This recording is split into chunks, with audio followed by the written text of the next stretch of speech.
Boa noite a todos os nossos seguidores do Centro de Cultura São José. Embora poucas pessoas possam estar aqui nos acompanhando, nós vamos começar esta formação, onde hoje, dia de São Domingos de Gusmão, a gente vai falar desse grande pregador, que foi São Domingos de Gusmão, e grande reformador da igreja, junto com São Francisco de Assis. É importante hoje a gente ressaltar a grandiosidade de São Domingos de Gusmão, junto de São Francisco de Assis, visto que em toda a história da igreja eles são tratados como os irmãos gêmeos espirituais. E não à toa, quando a gente reza a ladainha de Todos os Santos, sempre que se reza a jaculatória de São Domingos de Gusmão ou de São Francisco de Assis, os dois estão associados, os dois estão juntos. São Francisco e São Domingos, rogai por nós. E a gente vai entender hoje um pouquinho porque existe essa associação forte entre São Domingos de Gusmão e São Francisco de Assis. Por que eles são tidos como os irmãos gêmeos celestiais? É claro que a gente vai começar rezando, pedindo a Nossa Senhora que ela possa passar à frente dessa formação, que vai ficar salva aqui no nosso IGTV para quem possa vir depois a se beneficiar. Vamos pedir a Nossa Senhora do Rosário que passe à frente desse momento, pedindo a conversão dos nossos corações, que Nossa Senhora possa dispor os meios necessários para a nossa conversão interior e que esta conversão interior transborde exteriormente. Peçamos a Nossa Senhora do Rosário que, por intermédio de São Domingos de Gusmão, que hoje festejamos, possamos ter empenho em corresponder a Deus, a todas as graças que Ele nos dá. Em nome do Pai, do Filho e do Espírito Santo. Ave Maria, cheia de graça, o Senhor é convosco. Bendita sois vós entre as mulheres e bendito o fruto do vosso ventre, Jesus. Santa Maria, Mãe de Deus, rogai por nós, pecadores, agora e na hora de nossa morte. Amém. Nossa Senhora do Rosário, rogai por nós. São Domingos de Gusmão, rogai por nós. Em nome do Pai, do Filho e do Espírito Santo. Amém. Bem, a gente vai hoje ter, de modo muito particular, 3 referências principais que a gente possa usar para essa formação. A primeira é o livro do Daniel Robson, A Igreja das Cruzadas e das Catedrais, onde, nesse fascículo em questão, ele trata exatamente esse período em que está contextualizado a temporalidade de São Francisco de Assis e de São Domingos de Gusmão. E a partir do Daniel Robson, a gente vai para outras bibliografias, como vai ser fácil conferir depois.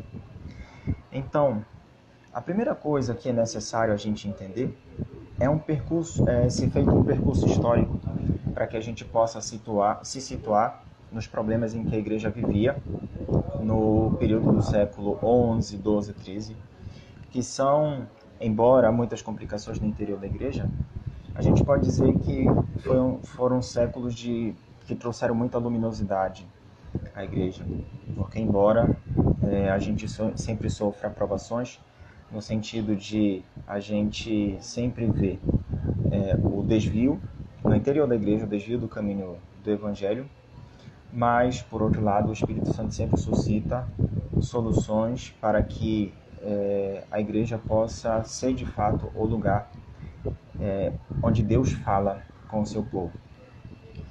Então, para a gente alcançar primeiro o século XII e XIII, onde a gente vai se contextualizar principalmente, a gente vai fazer primeiro uma viagem como que com um drone para a gente visualizar séculos anteriores o que estava acontecendo, porque é isso que vai nos dar a dimensão de uma série de problemas que vão estar acontecendo no século XII.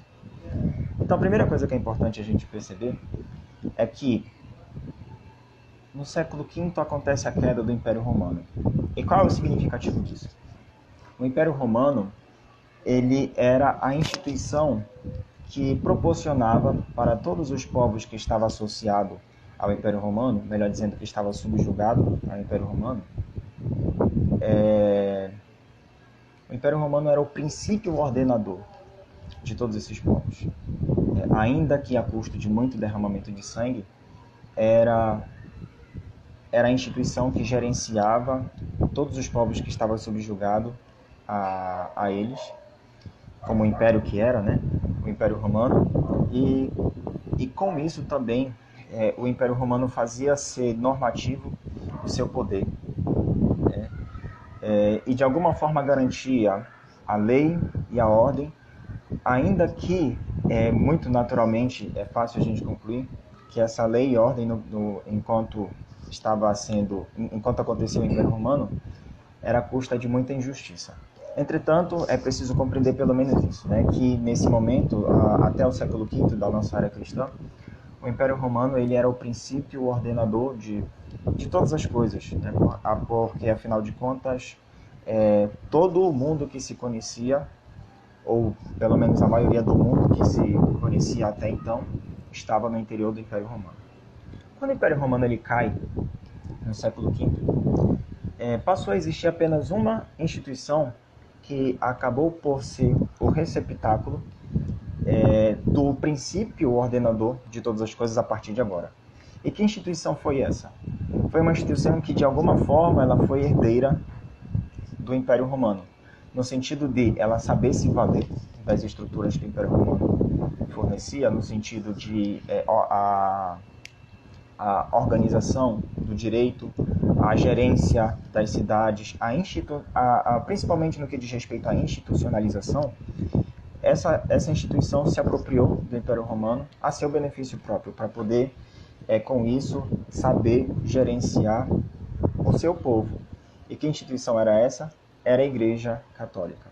Não à toa, depois também ela vai se sediar em Roma, mas não a fim de ser a substituta, vamos dizer assim, do Império Romano, mas porque lá foi derramado sangue dos apóstolos Pedro e Paulo, e de lá, né, onde eles foram martirizados, que foi semeado toda a igreja, né?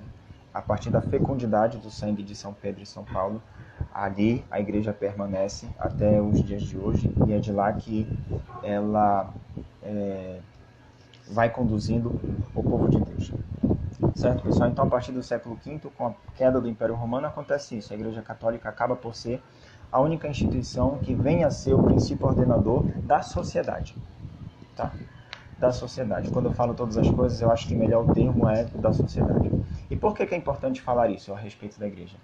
Porque o que leva o Império Romano a cair no século V foram as diversas invasões bárbaras, né? Então, Roma não conseguiu dar conta com toda essa série de grupos, de pessoas, de diferentes povos.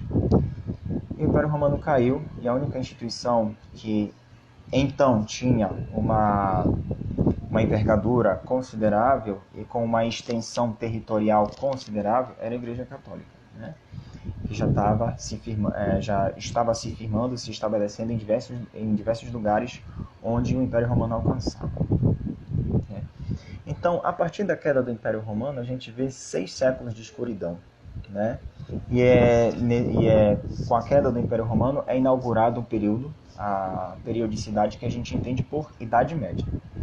Então, a partir do século V, a gente vê a fundação da Alta Idade Média, e aqui mais próximo de nós, né, quando esse recorte temporal ele é finalizado, a gente identifica por Baixa Idade Média. Então, a gente está aqui situado na Alta Idade Média. Fazendo agora um salto histórico, é importante falar que, enquanto que o Império Romano ele cai como sistema governamental e etc., existia uma série de disputas, né, que a igreja teve que testemunhar a respeito da constituição de novas nacionalidades, de povos que se estruturaram para poder fomentar para o seu povo uma estrutura estatal. Então aí a gente vê o surgimento de algumas monarquias. E nesse período, é importante a gente citar mais ou menos, no ano 480, nasce o fundador de uma instituição no interior da igreja, de uma instituição que, como instituição, ela está presente no interior de outra instituição que é a igreja. São Bento, ele vai ser o fundador do que nós entendemos pela vida monástica, né? Vai ser o fundador do monaquismo ocidental.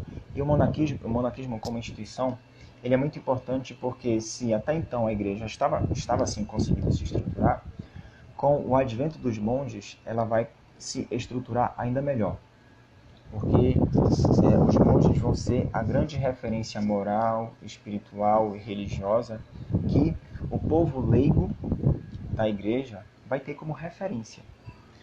Então, São Bento ele é fundamental nesse contexto da Alta Idade Média para nos fazer compreender a importância da igreja como agora, né, a instituição que vai organizar a sociedade em torno de si. Então, por exemplo, em 480, né, vem São Bento, funda o modelo de vida monástica no Ocidente, e numa pequena região da Itália chamada Subiaco, ele passa 3 anos, né, se aprofundando, lendo as Sagradas Escrituras, rezando, se aprofundando no conhecimento de Deus. E depois desse período de 3 anos, interessante que a localidade foi identificada depois pelos beneditinos como o local da Sagrada Espelunca, é um nome até pitoresco, né? Depois de passar 3 anos em Subiaco, ele vai para Monte Cassino, tão famosa Monte Cassino, onde de lá o modelo de vida monástica beneditino começa a se expandir.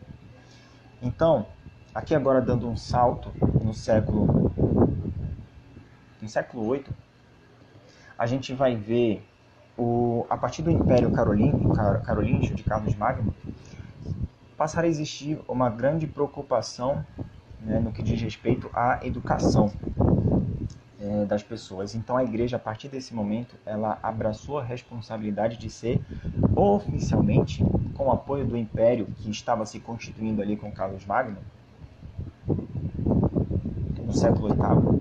Então a igreja vai ser a instituição responsável por nos dar o fomento à educação. Então, o imperador Carlos Magno, ele tinha um ministro, que a gente pode hoje, fazendo uma leitura histórica do que ele fazia para o Carlos Magno, a gente poderia falar que ele era uma espécie de ministro da educação, que era o Alcuino. Então, Alcuino, ele junto com Carlos Magno, conseguiram perceber a grande importância que os monges tinham para a igreja nesse período. E os monges, eles acabaram a atribuir aos monges beneditinos a grande responsabilidade de serem os principais fomentadores da educação para todo o povo simples. É muito interessante o Thomas Wolde Jr., no seu livro Como a Igreja Católica Construiu a Civilização Ocidental, ele fala numa passagem, uma coisa muito importante, que Carlos Magno, ele tinha uma preocupação de fazer com que tivesse boa educação não apenas os nobres, não apenas as pessoas de proeminência na sociedade carolíngia que se formava ali, mas ele queria que todo o povo simples também tivesse acesso a uma boa educação. E a partir daí, apesar de toda a rudimentalidade da estrutura da época que a gente possa imaginar, Carlos Magno, junto com Alcuino, deram aos monges beneditinos a responsabilidade também de que a educação se estendesse a todos, não somente as pessoas de expressividade na sociedade. Então, essa contextualização da queda do Império Romano e do começo da Idade Média é interessante para a gente ver o caudilho cultural que está se formando na Europa, com toda a rudimentalidade, né, porque Roma não existe mais, e então a influência cultural que Roma detinha sobre todos os povos que ela dominava já estava absurdamente escassa, inexistente. Então os monges vieram abraçar a responsabilidade de fazer esse resgate. A tal ponto, né, que Alcuino, ele desejou avidamente, né, que os monges eles fomentassem no coração de todo o povo de Deus o desejo de progredir em sabedoria. Isso a gente já vê com Carlos Magno, e aqui a gente consegue já vencer um estereótipo, né, de que a Idade Média só subsidiou atrasos para o seu povo, porque a igreja ela era contra o fomento da cultura, da educação. Na verdade, Thomas Wode Jr., Daniel Robson, eles ensinam completamente ao contrário. Como a igreja está abraçando a responsabilidade de reestruturar a sociedade a partir de si, e com a ajuda dos monges, é muito importante a gente não ser ingênuo, a gente não ignorar, melhor dizendo, alguns problemas que existiam no interior da igreja. Problemas sérios de ordem moral que escandalizava o povo de Deus e distanciava o povo de Deus da verdadeira fé. Quais eram esses problemas? Bem, a gente vai ver que internamente, no interior da igreja, existem dois problemas, só que externo à igreja existem outros problemas.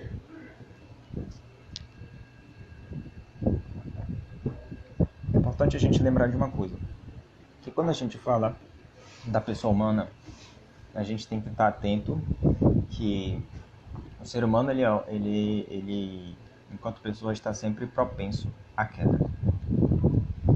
E então, é por isso que a gente sempre tem que estar com o coração preparado para o perdão. Mas, se por um lado é comum o erro, é comum a nossa falta, os nossos desvios, as nossas quedas, por outro lado, causa escândalo, por exemplo, um desvio moral grave de quem se propõe, por exemplo, a ser celibatário. Aqui no período de Carlos Magno, por exemplo, aqui no começo da Idade Média, séculos V, VI, VII, VIII, ainda não havia sido estipulado a obrigatoriedade disciplinar do celibato dos sacerdotes. Então, até então, aqui não era errado os sacerdotes, os padres e bispos serem casados, constituírem famílias, porque até então a obrigatoriedade disciplinar do celibato não estava vigente. Mas, por exemplo, os monges, eles sempre foram pessoas que, enquanto religiosos, se propuseram a viver um estado de vida celibatário. E assim, pessoal, desde sempre é comum o escândalo na igreja. Nosso Senhor mesmo ele fala que escândalo sempre tereis no meio de vós, mas ai de quem causar escândalo.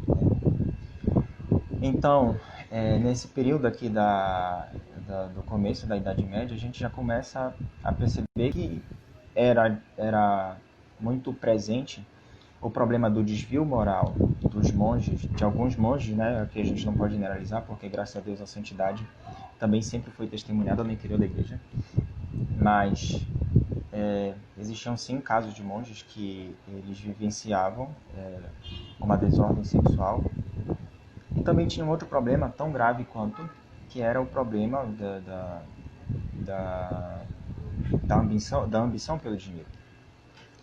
Então, Santo Irineu, lá no século II, no século III, ele já denunciava um problema que era denominado então de nicolaísmo. O que era o nicolaísmo?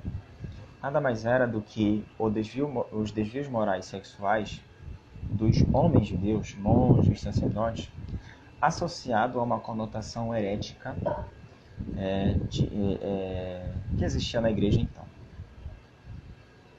E aqui a gente começa a perceber que existe uma constante na rivalidade entre os interesses espirituais e os interesses temporais, entre as necessidades espirituais e as necessidades temporais.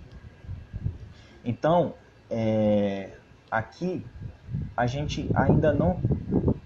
sempre houveram problemas no interior da igreja de a falta de compreensão de determinados aspectos da doutrina, e sempre houveram na igreja também algumas concepções errôneas que, sendo divulgadas, elas eram tidas como heresias, sempre. Mas até aqui a gente não vê efervescer tanto o problema das heresias como a gente vai ver com o avançar dos séculos. Aqui a gente está dando ênfase principalmente aos desvios morais, que até então era mais comum do que os erros das heresias. Então fiquem atentos a esses dois problemas, né? O problema do nicolaísmo, que são as desordens sexuais vividas pelos monges, pelos sacerdotes, e o problema da simonia. O que seria a simonia? É importante fazer aqui uma primeira contextualização. Eu falei que aqui no começo da Idade Média, muita coisa rude a igreja estava por desenvolver. E por isso os monges beneditinos tiveram um papel grandioso no sentido de desenvolver aquilo que estava rude. Então eles colaboraram também, por exemplo, em conhecimentos agrícolas, nos primeiros conhecimentos industriais, isso para benefício deles, mas também atendia ao bom povo de Deus. Assim era a vida dos monges, né? Regrada pela oração, pelo trabalho e pelos momentos devidos de descanso. Só que aqui a gente começa a ver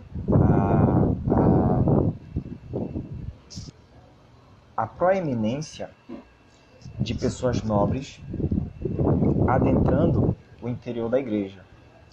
E a influência dessas pessoas no interior da igreja crescia a tal ponto que aqui a gente começa a ver a confusão, né, o que é próprio do poder temporal, o que é próprio do poder espiritual. Essas duas coisas, elas precisam estar concomitantes, mas elas sempre vão ser distintas. Elas podem estar juntas, elas não necessariamente devem estar separadas. Mas aqui a gente chega ao momento em que o poder temporal e o poder espiritual eles se confundem. Por quê? Porque muitos nobres vão ver a importância que é a igreja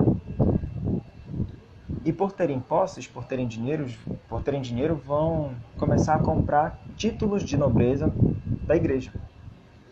Então, filhos de nobres querendo que seus filhos tenham um espaço na igreja, eles começam a, por exemplo, comprarem títulos para serem bispos, para serem cardeais, para serem pessoas importantes na igreja, para ajudar no que fosse necessário às suas famílias, né?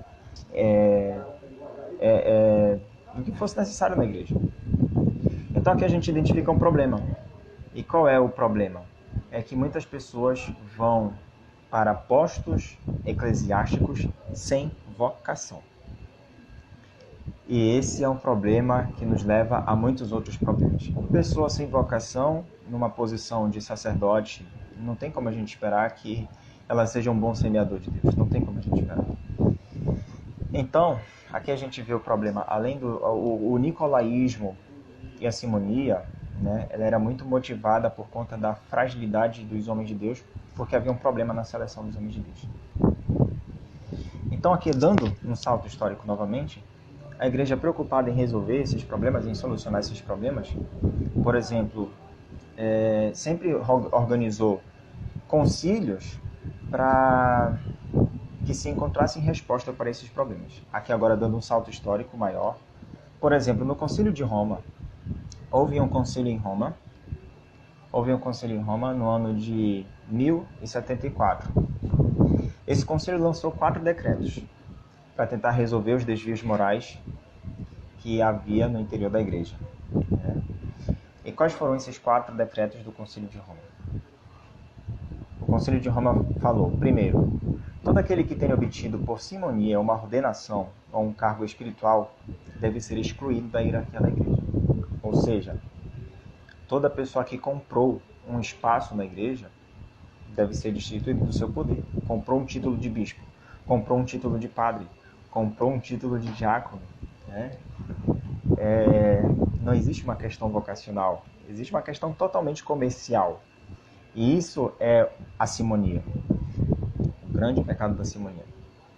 Segundo decreto, todo aquele que seja possuidor de uma abadia ou de uma igreja por tê-la comprado, fica desapossado dela ipso facto. O que significa isso? As pessoas que até que eram piedosas, o que elas faziam? Elas compravam uma propriedade religiosa para que os monges, além das suas obrigações de ofício, de oração, de trabalho, mas dedicassem a sua vida também a rezar por certas intenções daquele nobre, daquele príncipe, daquele fidalgo. Então eles compravam igrejas para essa finalidade, compravam abadias para essa finalidade. E uma vez que eles compram, eles são detentores do poder, né, daquela propriedade, então eles eram a autoridade máxima naquela igreja, naquela abadia. Então, O segundo decreto proíbe, né, que pessoas tomem posse, né, de uma propriedade eclesiástica dessa maneira. Esse terceiro decreto, olha só, nenhum clero fornicador poderá celebrar missa ou mesmo exercer no altar as funções de ordem menores. O que é um clero fornicador? Aqui no ano de 1074, muito provavelmente, aqui no século XI, muito provavelmente já existia a disciplina da obrigatoriedade do celibato para os sacerdotes, né, para as pessoas que abraçaram a vida religiosa. Então, o que significa um clero fornicador? Significa um religioso, um padre, por exemplo, que tenha uma mulher fixa, né, ou que tenha família, não apenas mulher. Então, uma vez que já está em vigor a disciplina, né, do celibato, ele tem que ser obedecido. Então, os sacerdotes que não obedecem, os sacerdotes que têm mulher, né, as escondidas, né, estão impedidos de celebrar missa ou exercer outras funções na igreja. O quarto decreto do Concílio de Roma, de 1074, falava o seguinte: quando um clero desobedecer publicamente a qualquer dessas 3 prescrições anteriores, o povo cristão ficará proibido de assistir aos seus ofícios e deverá pressioná-lo até que se submeta. Esses são os 4 decretos do Concílio de Roma. E a gente percebe que, de alguma forma, o que ele propõe, ele é atual principalmente no último decreto, né? Que fala, quando um clero desobedecer publicamente a qualquer uma dessas 3 prescrições, o povo ficará proibido de assistir seus ofícios e deverá pressioná-lo até que se submeta. Antes de comentar isso, citando aqui também o que aconteceu no Concílio de Paris, tanto o Concílio de Roma, de 1074, quanto o Concílio de Paris, agora que eu vou falar, de 1212, são concílios ou nacionais ou locais, para resolver questões pontuais da necessidade local. Não é um concílio universal, que tem uma proeminência universal no sentido de nos trazer à luz o conhecimento de um dogma, por exemplo. Então, são concílios que eles foram feitos principalmente para resolver algumas questões disciplinares. Esses concílios locais, a gente pode ver que, de alguma forma, eles seriam equivalentes ao que hoje o Código de Direito Canônico em vigência atribui a responsabilidade aos sínodos, né? Os sínodos podem, sim, debater questões morais, mas ele tem essa possibilidade de debater questões disciplinares também, de fazer as devidas alterações. Por exemplo, no Sínodo da Amazônia, o sínodo mais recente, né, uma das coisas que estavam na pauta de debate era a possibilidade, por exemplo, de ser revisto o celibato sacerdotal, né? Iriam criar lá uma cláusula para flexionalizar o celibato dos sacerdotes, mas isso não passou, né? Então, só para contextualizar aqui ao nosso presente. Hoje é identificado como sínodo, né? Mas antes esses debates que a igreja fazia de questões bem pontuais eram também chamados de concílio, e às vezes a gente confunde, né? O que é concílio universal? O que é concílio? O que era um concílio local ou um concílio nacional? O que o Concílio de Paris, de 1212, falava? Ele foi feito para punir, com toda a severidade, as faltas carnais contra a natureza cometidas por clérigos. Então, olha só, o Concílio de Paris, de 1212, ele foi feito para dar uma resposta aos clérigos que tinham uma vida homossexual, né, e que tinham parceiros fixos. Então, esse concílio ele serviu para punir essas pessoas que estavam em completa incoerência com os votos que haviam professado, né? E, por exemplo, para citar um outro concílio, o Concílio de Latrão, esse Concílio de Latrão tratou de questões locais, mas ele também é um concílio ecumênico universal. Ele é o 4º Concílio de Latrão local e o 12º Concílio universal, 12º Concílio Ecumênico, acontecido em 1215, pedia mais reforma moral. Então, olha só, pessoal, a gente vê que existe uma série de problemas no interior da igreja, em todos esses séculos que eu estou mencionando, que escandalizavam o povo de Deus. Porque como é possível que um sacerdote venha fazer uma pregação falando sobre a castidade se ele tem uma concubina fixa, né? Absurdamente incoerente? Ou então, como é que o sacerdote vai fazer uma pregação falando sobre a santidade do matrimônio e da benignidade da constituição familiar quando ele quando ele é um homossexual, né, é totalmente contrário aos votos que ele fez. Quando ele peca contra a natureza, né, assim os textos falam, né?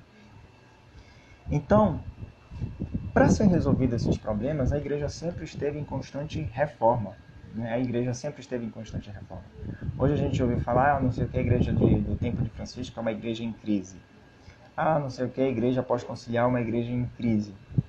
Olha, se a gente for fazer uma reflexão séria de quando as crises começaram no interior da igreja, a primeira crise que a igreja viveu está lá nos 12 apóstolos, sabe? Pedro traiu nosso Senhor, Pedro negou nosso Senhor. Né? Judas vendeu nosso Senhor. Judas, um dos 12, escolhido a dedo por nosso Senhor. Né? Isso foi uma crise no interior da igreja, na igreja apostólica. Né? Nosso Senhor tinha que resolver o problema dos apóstolos que queriam ficar sentado um à direita dele e outro à esquerda, né? E foram até pedir ajuda da mãe para conseguir essa tremenda benfeitoria, né? E Nosso Senhor corrige isso porque isso gerou ciúme nos outros apóstolos. Então, olha só, se for para contextualizar o começo das crises no interior da igreja, vamos olhar para a comunidade apostólica dos 12, né? E a gente já vai ver lá várias crises. Vamos ver o que foi o primeiro concílio, né? O concílio de Jerusalém, a disputa acirrada, né? A igreja foi dividida entre as pessoas que eram favoráveis à circuncisão judaica e as pessoas que não eram favoráveis à circuncisão judaica. São Pedro estava tendente a ser aderente à continuidade da circuncisão e São Paulo admoestou ele, né? Então, assim, é muito interessante ver que não é de hoje que a gente vê a igreja em crise. Por quê? Porque a igreja está em constante crise, né? Porque a igreja ela se apoia em um expediente que é terminantemente frágil, que somos nós, seres humanos. Então, não à toa, o tema dessa formação é a dignidade do cristianismo e a indignidade dos cristãos, né? Porque o cristianismo que vem de nosso Senhor Jesus Cristo, ele é completamente digno pelo fato de ser da igreja, ser uma instituição divina fundada pelo próprio Deus. Mas ela está apoiada no material que é muito frágil, que somos nós, seres humanos. Então, por isso, desde sempre foi muito comum ver histórias, né, de desvios morais no clero, entre os monges, entre os sacerdotes, entre as altas autoridades eclesiásticas, né? Desde sempre isso existiu na história da igreja. Isso não é uma novidade. A gente vive hoje, no nosso tempo, a gente teve até uma comunicação aqui com o padre Ricardo Marques, onde a gente falou sobre a paternidade sacerdotal posta em xeque, muito também por conta do escândalo de pedofilia, né, que existe por parte de alguns sacerdotes no interior da igreja. Que é um escândalo, né, que tira a esperança do povo de Deus na igreja, tira a fé do povo de Deus na igreja, né? Então, isso é uma coisa muito mais que se relaciona ao nosso tempo, mas desde sempre existem escândalos no interior da igreja. E aqui, por que sempre existiram escândalos no interior da igreja? Olha, o Espírito Santo sempre suscitou santos para reformar esses desvios morais na igreja. E aqui a gente vai se encaminhando efetivamente para o que diz respeito à nossa formação. Então, por exemplo, aqui, continuando a fazer saltos históricos. No século X, na Europa, a gente viu que lá no século V, São Bento, ele fundou o modelo de instituição monarquista do Ocidente, né? Os mosteiros de então eram muito... como é que eu poderia falar? Eles eram todos direcionados pela regra de São Bento, né?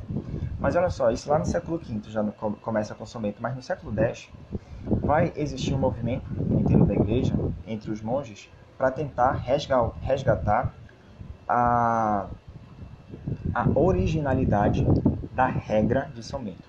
Porque acontece o seguinte, do século V até o século X, como até hoje existem, né, beneditinos, mas com o passar do tempo, eles começaram a relaxar a regra.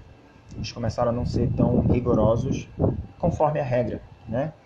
Então, existiram grupos de monges que eles tiveram o interesse de restaurar a originalidade da regra de São Bento, no que ela dizia a respeito à ascese, no que ela dizia a respeito ao trabalho, no que ela dizia a respeito ao convívio com o povo de Deus, no que ela dizia a respeito à sua vida de introspecção, de busca a Deus. Então a regra de São Bento foi relaxada. Ela não foi abandonada, mas ela foi relaxada. Então no século X existiu o movimento de Cluny, né, que foi uma capital da reforma da igreja. Então, se na igreja existiam esses desvios morais, por outro lado, o Espírito Santo suscitou, né, monges para que a partir de Cluny acontecesse uma reforma na igreja. Então, no século X a gente vê Cluny. Só que acontece o seguinte, Cluny não era somente um mosteiro.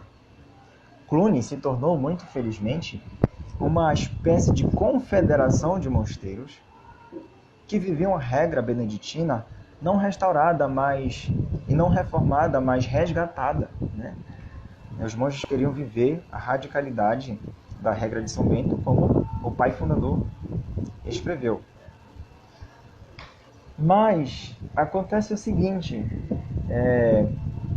como a igreja ela está apoiada na fragilidade desse material humano que somos nós, depois de 100 anos, próximo de 200 anos, Cluny começou também a ser decadente.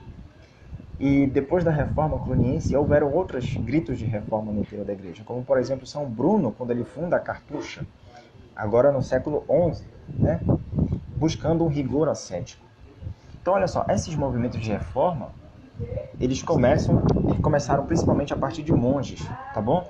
Mas é claro que existiam outras esferas no interior da igreja que tinham que se preocupar com a necessidade de reforma da igreja. Por exemplo, o Papa Gregório VII, ele é conhecido como o Papa Reformador, no século XI, né, em 1073. É por conta do Papa Gregório VII que a gente vê um período na igreja que é conhecido como a Reforma Gregoriana. Interessante o seguinte, que embora a Reforma Gregoriana seja identificada por ele, pelo nome dele, mas ela não foi iniciada por ele.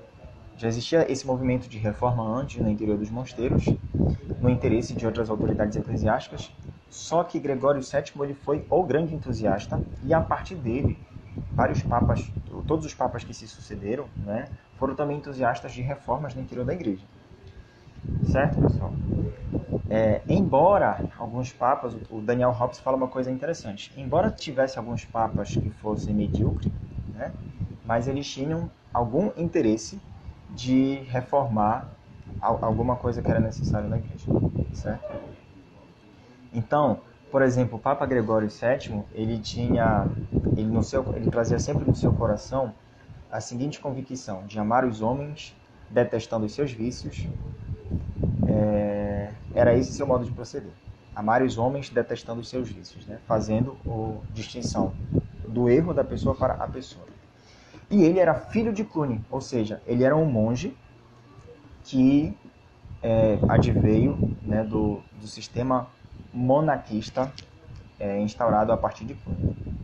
Quando ele era cardeal, ele escreveu um livro muito interessante, denominado Contra os Simoníacos. Né? Foi um esforço intelectual que ele fez de escrever contra aquelas pessoas que compravam títulos eclesiásticos para serem mais proeminentes na sociedade. Ele lutou contra esse problema dos leigos. Né? Interessante isso, né? Qual era esse problema dos leigos? Chamado de o problema das investiduras. Por quê? Foi esse problema de leigos? É que acontece o seguinte, os reis, rainhas, os nobres, eles são leigos, certo, pessoal? E como leigos, que são pessoas proeminentes na sociedade, se viam no direito de comprar títulos eclesiásticos, né?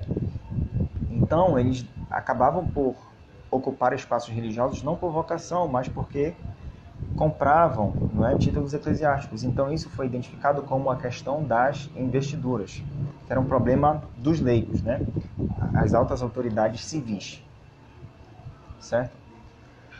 Depois, pessoal, que Cluny, ela infelizmente deixou de ter aquelas brasas vigorosas, né, de continuidade de fundação, né, de mosteiro atrás de mosteiro, a fim de difundir essa reforma na igreja. Por outro lado, muito infelizmente, a gente viu a fundação de outros estilos de mosteiro, sempre no intento de resgatar a originalidade da regra de São Bento, né, que era a principal regra norteadora da vida monástica até então, né? Então, por exemplo, no século XI também a gente vê a fundação dos mosteiros de Cister. E, por exemplo, um santo muito grande, muito proeminente, que foi cisterciense, foi o grande São Bernardo de Claraval, né? No século XII. São Bernardo de Claraval, ele escreveu um livro muito importante, que foi o De Considerationes, que era um livro que sempre teve a fama de ser o livro de cabeceira dos papas, né? Porque esse livro, ele trata de como um bom papa deve ter a sua conduta à frente da igreja, além de outras coisas que pode ser de valia para todos nós, né? Os monges, eles tinham como característica, pessoal, adotar uma vida humilde. Mas quando a gente fala que os sistemas monaquistas, né, muitos mosteiros começaram a ser decadentes, no que consistia essa decadência deles? Bem, a primeira coisa que aconteceu era um relaxamento da regra. Se tu és monge é porque tu escolheu um estilo de vida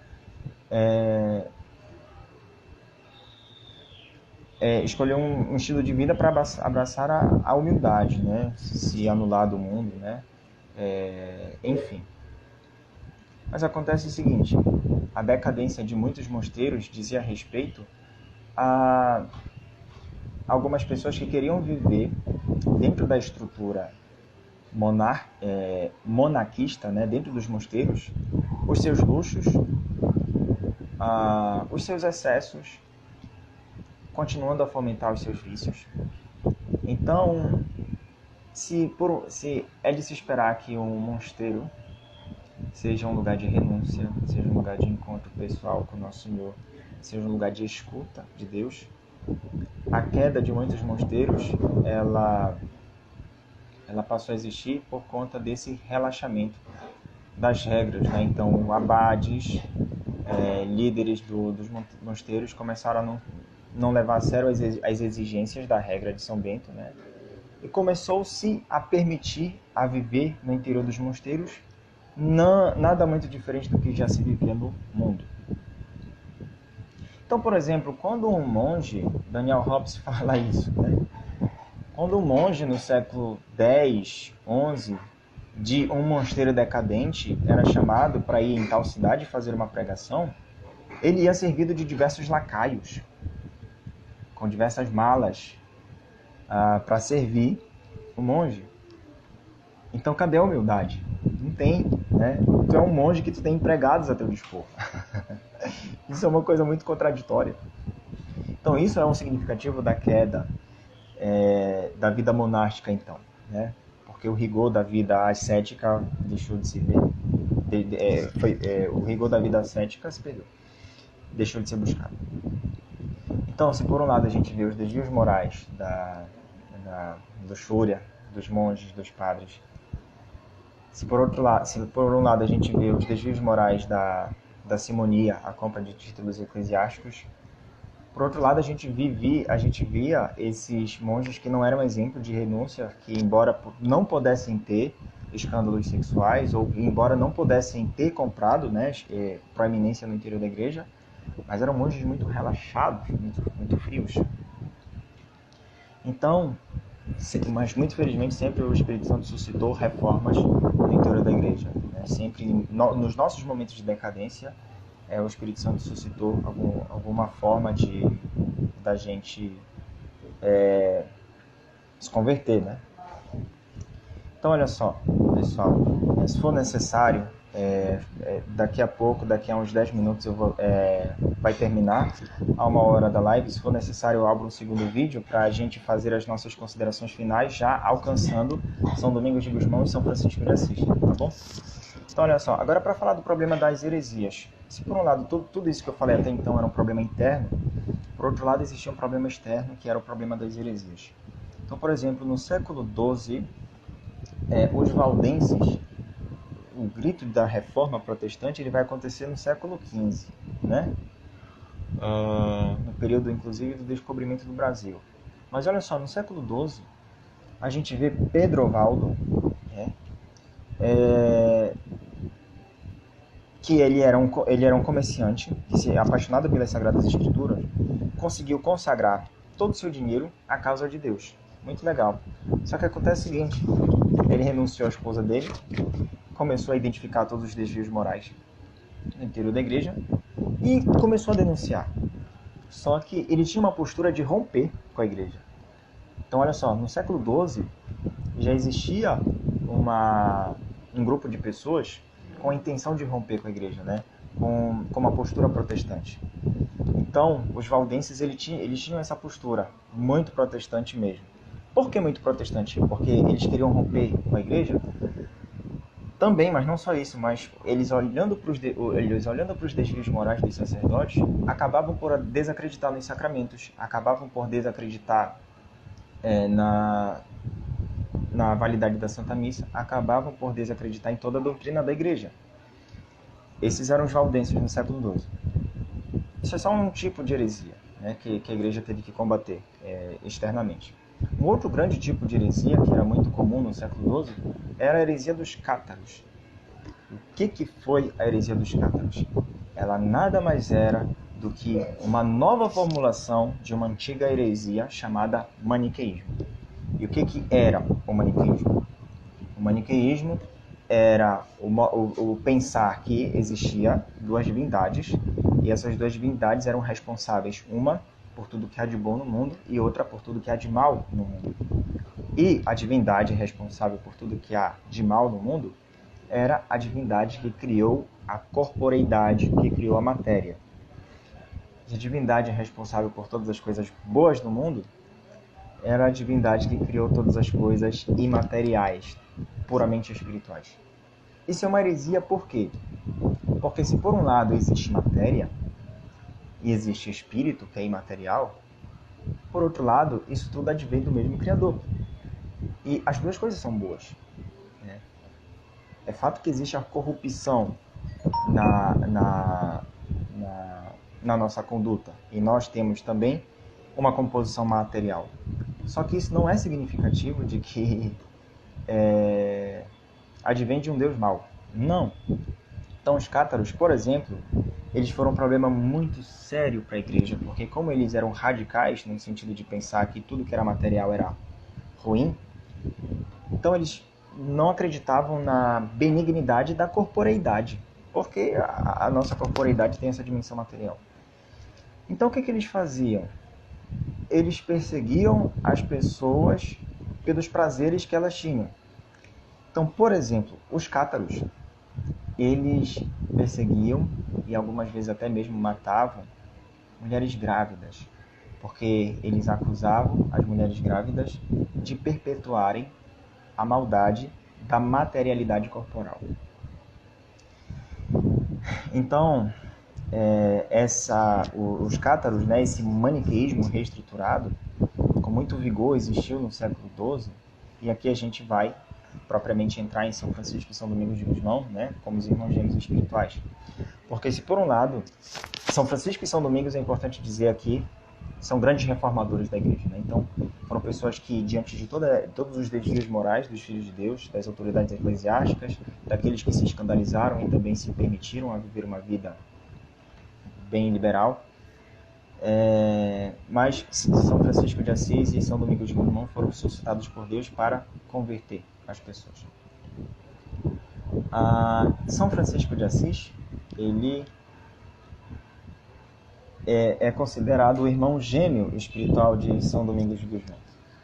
Aqui eu gostaria de fazer uma citação a vocês de uma poesia de Dante Alighieri. Aqui eu estou acompanhando o tempo, porque se for necessário a gente abre um segundo vídeo para a gente ir caminhando para o fim, né, da nossa formação. Tá aqui, pessoal, Dante Alighieri escreveu a Divina Comédia. Divina Comédia de alguma forma é uma autobiografia do Dante, né, mas onde ele coloca em tom epopeico a viagem que o Filho de Deus faz, né, de conversão. Então ele faz um percurso, né, no inferno, no purgatório e no céu. Quando ele chega no céu, Dante Alighieri ele divide o céu em vários céus, né? E cada camada do céu é um astro. Então o primeiro céu é o céu de lua. Por exemplo, o quinto céu é o céu do sol, onde estão os sábios. E o quarto céu é o céu do sol, onde estão os sábios. E toda a Divina Comédia ela é dividida em cantos, né? Então aqui no canto 12, deixa eu ver qual eu cito primeiro. Canto 11, né?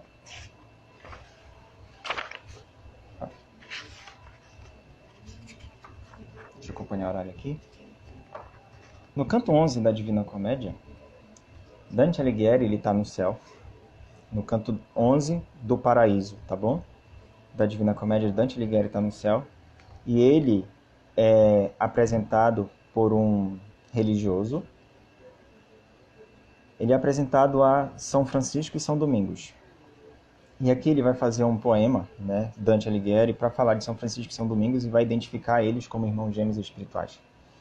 Então, ele fala assim, dando devidos saltos, tá bom, pessoal? A providência que governa o mundo com o saber, para que a cara esposa facilmente na reta via o amado seu achasse, 2 príncipes mandou a seu favor, que dos perigos cada um a livrasse. Um foi todo seráfico em amor, outro na terra foi de querubina luz, de sabedoria um esplendor. Dum falarei, pois que dos 2 se ensina, um exaltado é o outro celebrado, pois uma é a sua vida e sua doutrina. Aqui ele está se referenciando a São Francisco e São Domingos de Gusmão.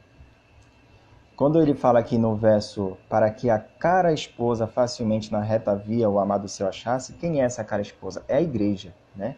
Então a igreja, esposa de nosso Senhor Jesus Cristo, estava vacilante, não enquanto instituição divina, tá? Mas enquanto apoiada no expediente humano, né? Por uma série de desvios morais, como já foi bem tratado aqui. Então, para resolver isso, Deus suscitou São Francisco e São Domingos de Gusmão. Então, aqui começando a falar de São Francisco de Assis. Nasceu um sol brilhante em Assis. Jovem ainda entrou com o pai em guerra por culpa da pobreza.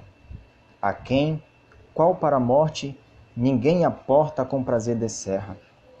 Perante o pai e a diocesana corte, jurou-lhe amor perpétuo e foi de dia a dia em a seguir sempre mais forte. Sem seu esposo, o Cristo, ela vivia por mais de 1100 anos, obscura, até deste sentir a companhia. Eu gostaria de repetir aqui esse verso para poder explicar melhor. Sem seu esposo, o Cristo, ela vivia. Quem vivia? A pobreza, né? Então, embora muitas instituições de monges que existissem no interior da igreja, mas nenhuma instituição abraçou e amou e desposou a pobreza como São Francisco de Assis e São Domingos de Gusmão, né? Porque a pobreza, enquanto virtude, ela era abraçada muito mais como humildade, não tanto com a radicalidade trazida por São Francisco e São Domingos. E aqui, vamos falar desses amantes que se casaram. Os 2 amantes são Pobreza e Francisco, vivendo com prazer. Sua harmonia, o amor e sua pureza, seu doce olhar e seu semblante santo eram razão de celestial nobreza. Em companhia da pobreza, o mestre e sua família humilde franciscana, cingidos, vivem em lugar campestre. A nobreza soberana. Que nobreza soberana é essa? A virtude da pobreza. A pobreza abraçada por São Francisco de Assis. Então aqui, para exemplificar, não é, o quanto que São Francisco de Assis foi original, no sentido de radicalizar o que ele entendia por humildade. Então, ele levou até as últimas consequências o amor à humildade. Então, por isso, ele foi o pobrinho de Assis, o radicalmente pobre de Assis, né? E aqui, mais uma vez, Dante vai fazer versos comunicando o quanto São Francisco e São Domingos são irmãos gêmeos, né? Pensa agora quão foi digno de Deus o seu colega e nosso patriarca. Quem guarda as regras e os exemplos seus, da mais pura virtude, segue a marca. Os dois, unidos em um mar furioso, souberam resguardar de Pedro a barca. Então, os dois reunidos no mar furioso. Que mar furioso é esse? É o mundo, né? Os dois reunidos, São Francisco e São Domingos, souberam guardar de Pedro a barca. Então, aqui, canto 11 da Divina Comédia, falando muito sobre São Francisco de Assis. Começa falando que eles são irmãos gêmeos, começa a falar aqui, falar de um é exaltar um, é também exaltar o outro, né? E termina o verso da mesma forma. Agora, o canto 12 do Paraíso, Dante vai falar especificamente sobre São Domingos de Gusmão, né?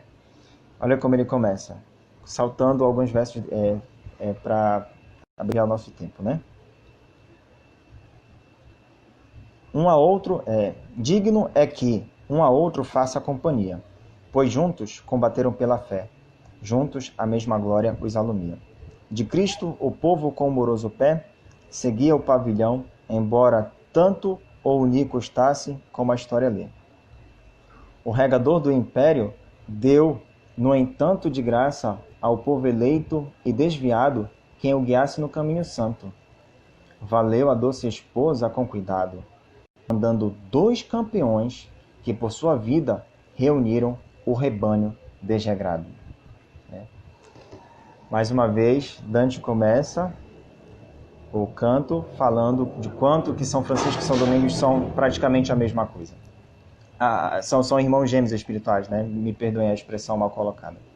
Falando aqui, especificamente de São Domingos. Descansa em Calaruega afortunada, a sombra protetora de Castela, nos leões e castelos figuradas. Fazendo uma menção ao brasão de Castela. E continua. Ali nasceu essa brilhante estrela, guarda da lei, benigno à fé correta, cruel a quem se desviasse dela. Então, voltando aqui para a nossa segunda parte, caminhando para o fim dessa formação, falando de São Francisco e São Domingos como os grandes reformadores da igreja de seu tempo. Então, só para contextualizar aqui, no primeiro vídeo eu finalizei recitando uma poesia de Dante Alighieri, no canto 11 do Paraíso da Divina Comédia, onde é exaltado a figura de São Francisco de Assis. É interessante uma coisa que eu esqueci de falar. Quem é que elogia São Francisco de Assis? Quem é o poeta é Dante Alighieri. Só que ele, como poeta, na sua estrutura poética, ele dá esse elogio, quem elogia no céu, São Francisco de Assis, é um dominicano, que é o maior dos filhos de São Domingos de Gusmão, que é Santo Tomás de Aquino. Então, Dante no céu, ele está no céu do sol, que é o céu dos sábios, e lá ele é apresentado por Beatriz a Santo Tomás de Aquino. E Santo Tomás de Aquino vai até Dante e elogia para Dante o grande pobre de Assis que foi São Francisco. Esse é o canto 11 do Paraíso da Divina Comédia. Agora aqui, nesse segundo vídeo, a gente vai citar o canto 12, onde vai acontecer o contrário, pessoal. Dante ainda está com Beatriz, ele é apresentado a uma outra personalidade, que é São Boaventura. Olha só, Santo Tomás de Aquino é o dominicano que elogia São Francisco de Assis. E São Boaventura Detalhe, São Tomás de Aquino é o filho espiritual de São Domingos mais proeminente. E São Boaventura, ele é o filho de São Francisco de Assis mais proeminente. E ele quem vai homenagear São Domingos de Gusmão. Então aqui, como eu já tinha começado, né, repetindo aqui, digno, Dante começando falando dos dois como gêmeos. Digno é que um a outro faça companhia, pois juntos combateram pela fé, juntos a mesma glória os alumia. De Cristo, o povo com o moroso pé seguia o pavilhão, embora tanto o unir custasse como a história lê. O regador do império deu, no entanto, de graça ao povo eleito e desviado quem o guiasse no caminho santo. Esses versos aqui ele está falando a respeito dos escândalos que está tendo na igreja, dos desvios morais que está tendo por parte das autoridades eclesiásticas, e que apesar disso, Deus suscitou duas pessoas para guiar o povo que estava desviado. Né? Repetindo aqui, o regador do império deu, no entanto, de graça ao povo eleito e desviado quem o guiasse no caminho santo. Valeu a doce esposa com cuidado, mandando 2 campeões que, por sua vida, reuniram o rebanho desgarrado. Quem são esses 2 campeões? São Francisco e São Domingos de Gusmão. Aqui falando especificamente de São Domingos. Descansa em Calaruega, afortunada, a sombra protetora de Castela, nos leões e castelos figuradas. Aqui ele está designando a localidade da onde vem São Domingos de Gusmão, na Espanha, no interior do reino de Castela, de uma vila chamada Calaruega, é a origem de São Domingos de Gusmão. Ali nasceu essa brilhante estrela, guiada da lei, benigno à fé correta, cruel a quem se desviasse dela. Esse verso quer dizer o quanto que São Domingos de Gusmão ele perseguiu os cátaros, né? Porque os cátaros tinham, como eu falei lá no primeiro vídeo, essa concepção de que a matéria é má e só o espírito é bom. Então, por isso eles perseguiam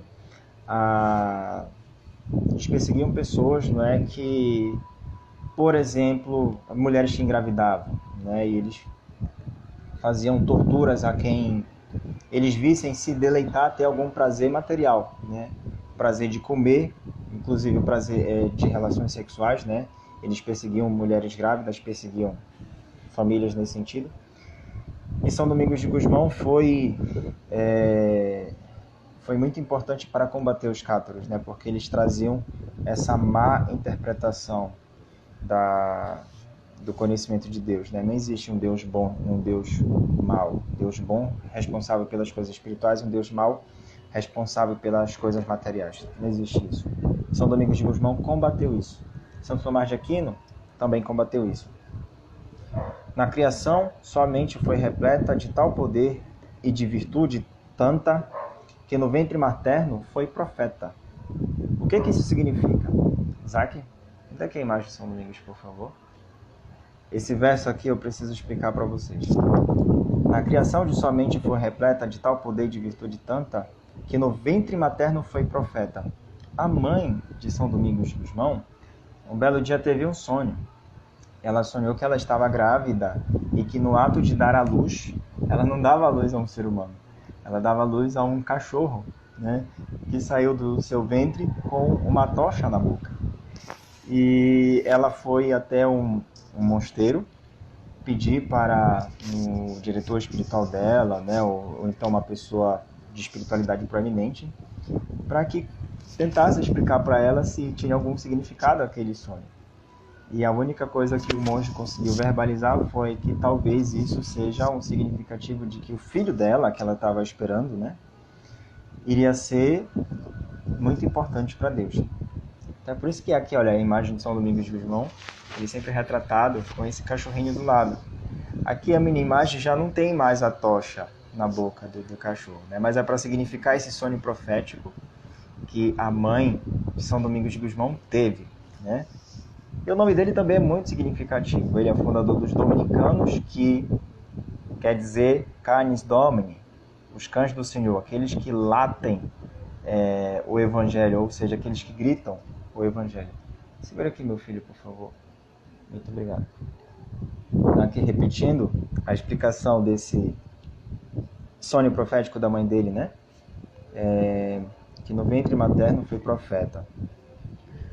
Por que seriam bons os seus efeitos de inspiração divina foi chamado Domingos, em que todos os conceitos adjetivais estão do não criado.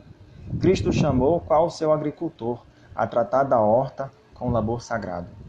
Mostrou-se familiar e embaixador de Cristo, e nele o amor foi, sobretudo, na pobreza, seguir o Redentor.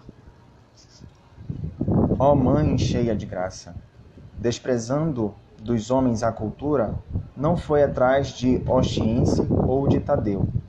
Quem é esse Ostiense e esse Tadeu? Ostiense era o bispo da cidade de Ostia, e Tadeu, ele era um médico. Eram duas pessoas naturalistas, né, que tinham uma tendência a acreditar somente nas coisas materiais, né? Tinham essa tendência, né, de suspeitar das coisas espirituais. Então, eles que eram pessoas proeminentes de ciência, né, no seu tempo, São Domingos de Gusmão, que era sábio, inteligente e dedicado aos estudos, não deu atenção para eles. Preferiu dar atenção para as suas necessidades espirituais. Qual torrente que desce do alto monte, de ofício revestido e autoridade, lançou-se aos quatro ventos do horizonte, e mais lutou onde a perversidade herética mais forte relutava, sem tréguas conceder a essa maldade. Então, qual é a diferença de São Francisco e de São Domingos? Eles são similares? São, mas existem diferenças? Sim, existe. São Domingos de Gusmão, ele teve uma importância externa à igreja, porque ele combateu os hereges que perturbavam a igreja externamente. E São Francisco de Assis, ele foi importante internamente, né? Porque ele, com seu exemplo de pobreza, de humildade, de amor, né, pela pobreza, ele, com seu modo de vida, ele converteu muitas pessoas, levou muitas pessoas a imitá-lo. Agora, São Domingos de Gusmão, ele tinha uma santidade de vida e um amor à pobreza tal qual São Francisco de Assis. E aqui, para finalizar agora, eu gostaria de me valer dessa leitura aqui, olha, falando aqui do filho espiritual dele de novo, né? Esse livro do Chesterton, Santo Tomás de Aquino, onde aqui no primeiro capítulo ele fala a respeito desses dois fundadores, São Francisco e São Domingos. O Chesterton fala assim: em 1215, o dominicano Gusmão, ou Castelhano, fundou uma ordem muito similar àquela de São Francisco. Ela estava destinada a pregar a filosofia católica aos hereges cátaros, também conhecido como albigenses, cuja única filosofia era uma das muitas formas de maniqueísmo, como já foi explicado aqui. Por essas e outras razões, São Domingos e seus seguidores são pouco conhecidos e compreendidos na Inglaterra moderna. Chesterton é um inglês, por isso ele está falando o que diz respeito à sua contingência. Eles estavam envolvidos, no fim das contas, em uma guerra religiosa que desembocava numa argumentação filosófica.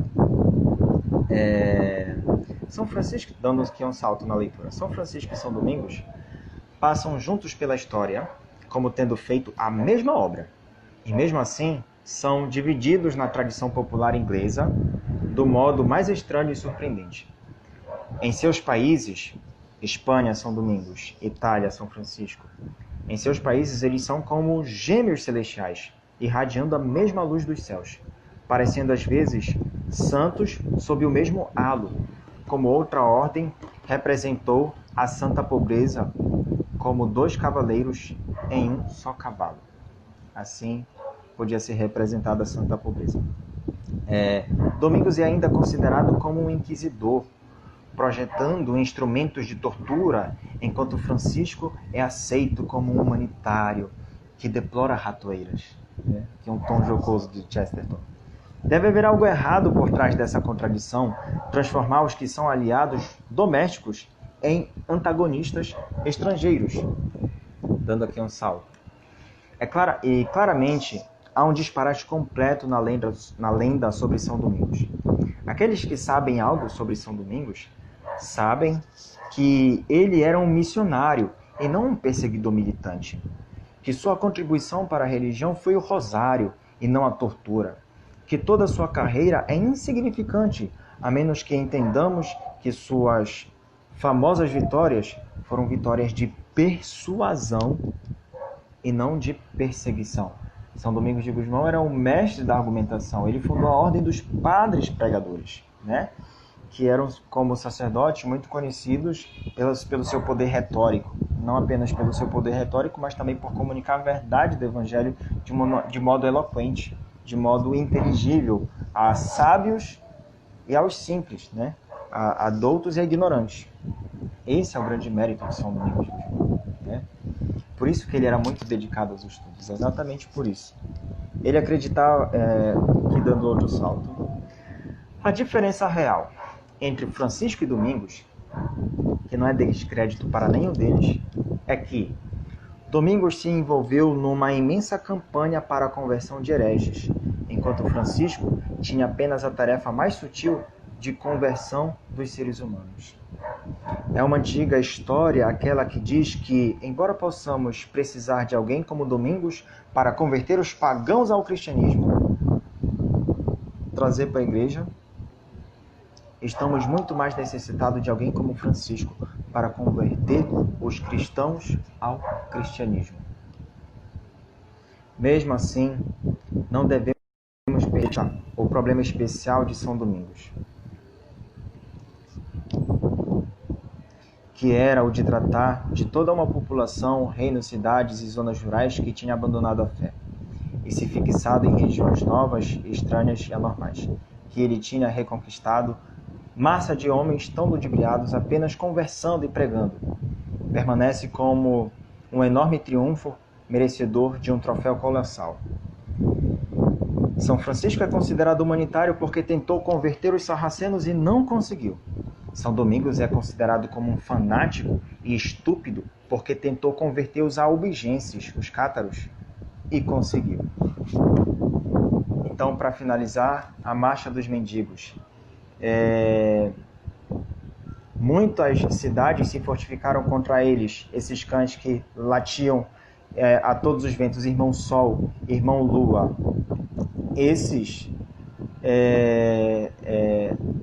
Muitos cães foram postos para latir contra eles, mas esses cães, que são os dominicanos, né, os filhos de São Domingos de Gusmão, latiam ainda muito mais alto. E latiam o quê? Irmão Sol, irmão Lua, louvando toda a criação de Deus. É isso que significa. E se formos medir quão real e lacerante pareceu aquela revolução dos mendicantes, né? São os franciscanos e os dominicanos, aquela ruptura com o passado, podemos examiná-la no primeiro e mais extraordinário evento da vida de Santo Tomás de Aquino, que é filho de São Domingos de Gusmão, filho espiritual de São Domingos de Gusmão.